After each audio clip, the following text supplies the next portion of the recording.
Po, pupunta na naman kami ng ospital at biglang dumugo ng dumugo yung sugat ni nanay. Tumatagas yung dugo, as in basang-basa. Ayan, no? Basang-basa po yung damit niya. Bumuka siguro yung sugat. Uubo po siguro. Hindi ka pwede ng tricycle. Hindi pwede sa tricycle, matagtag. Hindi na, tinawag na ako ng ambulansya. Sige na, tinintay ka lang ng ambulansya. Nakapaha ka? Ay, hindi. Sige na. Hindi, hihiga ka naman dun. Sa ambulansya. Ng Danway. Lagpas ka ng Golden Gate. Golden Gate. Lagpas ng Golden Gate, nasa traffic sa Ari, sa'yo mismo. Oo, sa Danway mismo, Danway. Wala naman yung ambulansya sa San Roque, nasa ata. Para papunta sa yung ambulansya Ma'am, huwag mo na naiintindi ihi. Yung ihi, andun lang yun. Wala namang papasok sa kwarto mo. Po si Tita si Papito ng Amerika na ibang ambulansya. Magkakamukha po ambulansya dito sa amin sa buong Baliwag.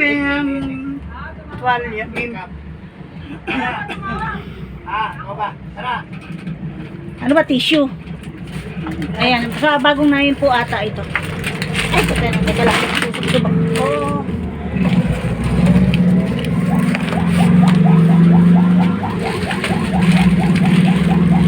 Ayan, nabiglaan na naman ang dalang gamit. Hindi pa natanga yung mga bimpo. Ay! Papunta uli kami ng... Saan ba tayo? Castro? Doon na. Sige, dito siya dadaan sa may Ulilan. So, balik po uli kami ng Mount Carmel. Wang-wang na po tayo ng Matulin. Ay, sa may Entex na po kami dadaan. Para po mas matulin. Dito po kasi sa Pampanga, kaya kami natulin. Alam po ni Kapitan ng Dulong Ilog yung mga shortcut, kaya matulin kami. Pero ito po kasi Baliwag po ito, hindi namin alam yung shortcut po. Pero sana po bukas ay check up na niya. Kaya nagulat ako ngayon alam ko naman parang nag-leak lang yung gasa ng betadine dahil kahapon nilinis ko pa siya. So 2 times ko pa siyang nalinis na at tuyo talaga yung sugat niya. Hindi ko po alam kung ba't niya hindi kumatas. Hindi ko alam kung bumuka. Ubo.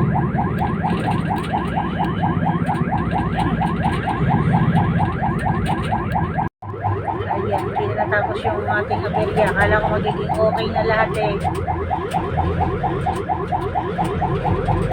So yan, tawagan na po si Dr. Ong tumulong sa amin na i-direct na namin sa emergency. At yun po, si Dr. Ong po yung tatawagan.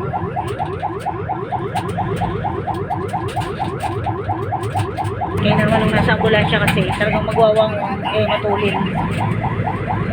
Sana dito na namin uli dadalhin sa Castro, Baliwag. Mainam na po doon sa mismong gumawa sa kanya nito. Yung nag-surgeon po.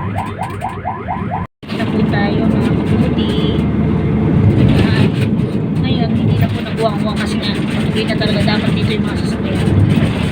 Ayan, update ko na lang po kayo mamaya pagdating namin sa Mount Carmel, San Fernando.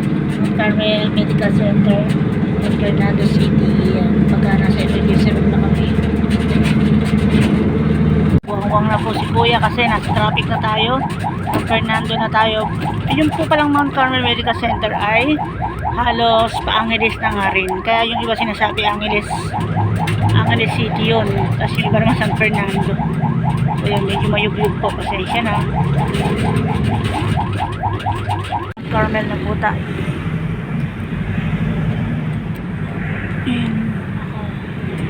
Emergency tayo. Ay, ang tulin. Ito talaga pagka naka-ambulansya. Yung kay Kapitan naman kaya kami matulin. Marami siyang shortcut na alam. Kapitang Longhead. Yan. So, diretso daw kami ng emergency. Kuya, paantay na rin po kami, baka sakaling kung palalabasin ba o ano. Kasi di Sasabihan. na makakainan. Opo. Teka lang po. May kantin po dyan sa loob. May kantin po dyan sa loob. Kantin. Pwede rin po kayo mag-park. Ano po ba yung emergency? Salamat kapag dito lang. Tawagan niyo lang. Ano po yan eh? Entrance for check-up po yan eh.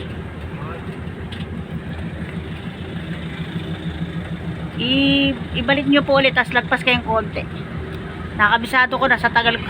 Kini sa baba na rin. Opo, sa ano po kayo, kaliwa, diretso. Lalagpas lang po kayo ng konti. Bini tayo. Opo, kaliwa po.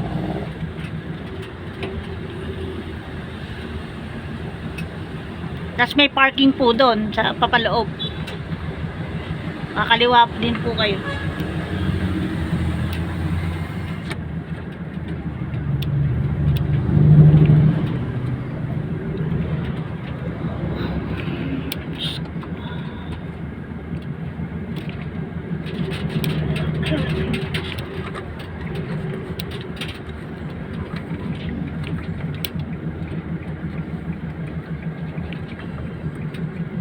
Ito na tayo.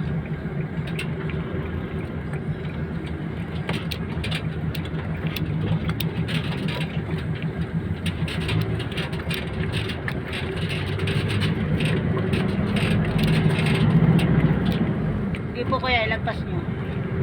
Ayan po yung emergency nila. Ayan. Ayan, may parking din po dyan. Ba emergency? Opo, may parking. Emergency, boss.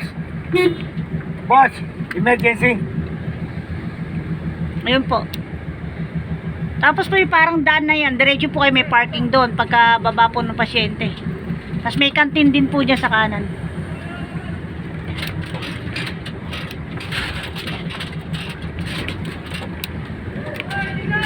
Kuya, doon yata. Ayun sa harap. Emergency? Ayun o. Ay, Tinuro ko. Eh, syempre, hindi nakita. kagalit. Kaya nga, hindi mo nakita, di ba? Ayan. Ito na tayo. Ayan. Wiwing-wiwi na rin yung ating pasyente. Ay. Ito na tayo. Sasakyan kaya hindi ko alam. Punta muna tayo sa emergency room. Face mask. Bawal lang face mask. Face mask, face mask. Ayun, nakalaglag pa. So, dapat din. Kailan nalolobat yung cellphone ko, tsaka nagkakaganyan. Oo, mag-face. Mag-i-switcher. Po. Lama ka mag-i-switcher din ah. Eh, titignan po natin kay bababa nila. Huwag mo muna po ibaba yung gamit. Baka po sa pin. Pwede po pa ano? Hindi ba iba? Ano, paglalakarin lang? Meron. Ayun po, yung isa.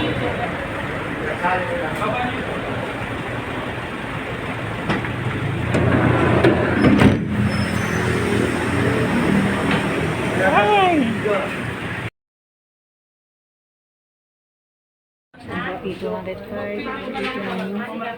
Parking. Kailangan ko kumuha ng extra damit ni nanay.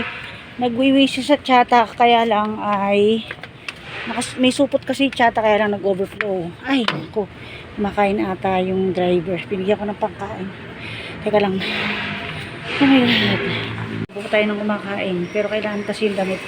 So yan, iwan muna niya yung pagkain at natayin ko muna saglit. Ay, naku. Ayan pa, sumusumpo pa yung tiyan ko. Inom ako ng tsa kanina. Parang ayaw ka nang inom ng tsa. Tuwing inom ako ng tsa, may emergency. Ay. Pa kami kung ma-admit si nanay at pinainom siya ng catapres. Ay, hindi. Nilagyan siya ilalim ng dila ng catapres. Pero may isang catapres dito eh. Yes, sir. Dahil mataas nga yung BP niya. 205/18. Okay. So, hantay pa. Piniga yung sugat niya kanina. Dahil yung may kumakatas nga. Piniga ng 50 ml daw yung nakuha nung doktora na katas at dugo. So, ayan. Ayan, bumaba na. 204/90. Dahil sa effect ng catapres. So, antayin natin yung sasabihin ni Dr. Ong kung may kukumpain pa siya o hindi. Baka ano siya, kaya tumaas ang BP ninervyos. Hindi naman nakabuka, kaya lang kumakatas ano. May katas sa gilid, piniga ng doktora. Taas ng BP. Ayan, bumababa na. Pwede ka kaya uminom. Ayan, 180 na yung BP niya. Pababa na. Ay, siguro kung hindi nagkatapos, hindi rin. Hindi tumatalab yung resulta na, no? Ninervous ka siguro, tapos tagtag ka pa sa biyahe. Ang taas. 180/90 na yung BP bumaba. So, sabi po ni Dr. O, nakausap na. Complication nga raw ng pagka may diabetes, yung nagsasabaw yung sugat. So, kailangan daw pinipiga yun pagka binetadine. Hindi po basta pahid lang. Yung basang-basa yung betadine, tapos basang-basa yung sugat ng betadine, tapos pipiga-pigain. Tapos yung gasa niya huwag flat, pauulbukin daw para hindi siya nakakover mabuti. So, antay lang namin yung billing namin, tapos uwi na rin. Tapos bukas, balik na naman kami ng San Fernando sa may tapat naman ng JBL para sa follow-up check-up niya. So, yun, doon na niya makakaharap si Dr. para sa sugat po niya. Tayo para makauwi na. Pauwi na tayo. Paayos na natin. Natin sinanay or yung driver para daanan na lang. Na po tayo. Tapos bukas babalik naman tayo sa tapat ng JBL for check-up. Time check tayo. 4:06 ng hapon. So makakauwi siguro tayo mga 4:30 or 5. Kasi medyo matulin to dahil sa NLEX dadaan sa may bypass Baliwag. Yung bagong gawa po doon ng lusot ay parang pakalumpit po. So yan, resetahan siya ngayon ng gamot sa ubo. Yung mentol. Mentol din yung nireseta sa'yo. Parang lagundi. Pero tingnan natin, baka hindi ka sakaling maubo doon. Ni-eat kasi siya talaga ng ubo. Pagka-umubo. So yan, mga kaputi, pauwi na po kami. At thank you for watching. Pagdating doon, bibili pa kami ng reseta ng gamot sa ubo. At saka yung tape para sa sugat, yung maigpit. Kasi yung tape na sa amin, yung sakit, hindi siya ganun kadikit. Madali lang siya matanggal. Yung mahigpit po talaga, kahit pinapagpag mo na, medyo masakit pa, dala kadikit sa bala. So, ayun, nagpareseta si nanay. So, yun po mga kaputi, kaganapan ngayong araw.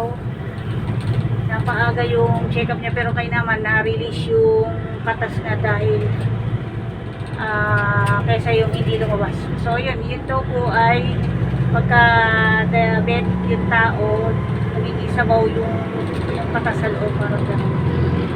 So, ayun po. Kaya mga kaputi, pauwi na kami, ha?